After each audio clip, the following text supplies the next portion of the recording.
నాకు ఒక పాస్టర్ గారు సాక్ష్యం చెప్పారు. డబ్బులు తీసుకొని, ఆయన వృత్తి ఏంటి తెలుసా?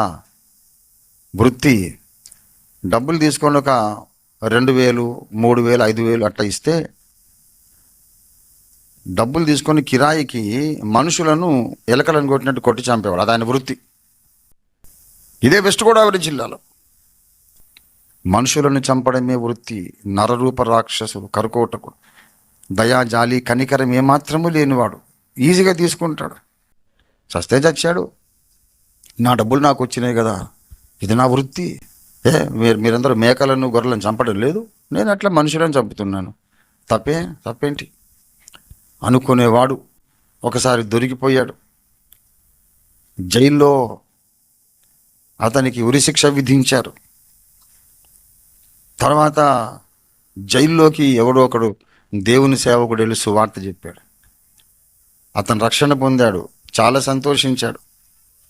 ఉరి తీస్తే తీసారులే, పరలోకానికైనా వెళ్తాను కదా అని సంతోషించాడు.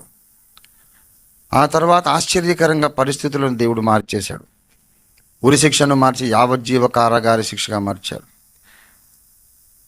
యావజ్జీవ కారాగార శిక్షగా మార్చిన దాన్ని మళ్ళీ తర్వాత ఇతను అస్తమానం ప్రార్థన చేసుకుంటూ సువార్త చెబుతూ ఉంటే సత్ప్రవర్తన అనే కారణంతో ఇతన్ని మళ్ళీ విడుదల చేశారు.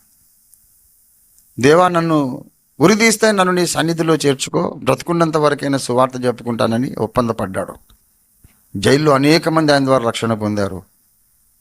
తర్వాత ఆయన్ని విడుదల కూడా చేశారు. తర్వాత బయటకు వచ్చాడు.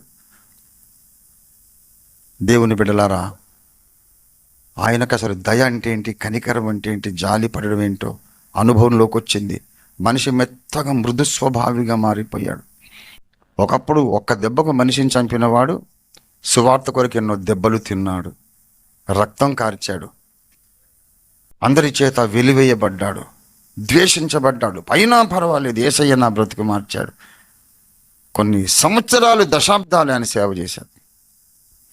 మంచి సంఘము కట్టాడు. ఆయన పేరు డేవిడ్ రాజు గారు. కథ కాదు నేను చెప్పేది. ఏలూరులో ఇట్లాంటి సభలో నేను వాక్యం చెప్పే చోట ఆయన సాక్ష్యం చెప్పి నేనే నమ్మలేకపోయాను. ఎంత మృదువుగా ఉంటారు, ఎంత సాధువుగా ఉంటారు.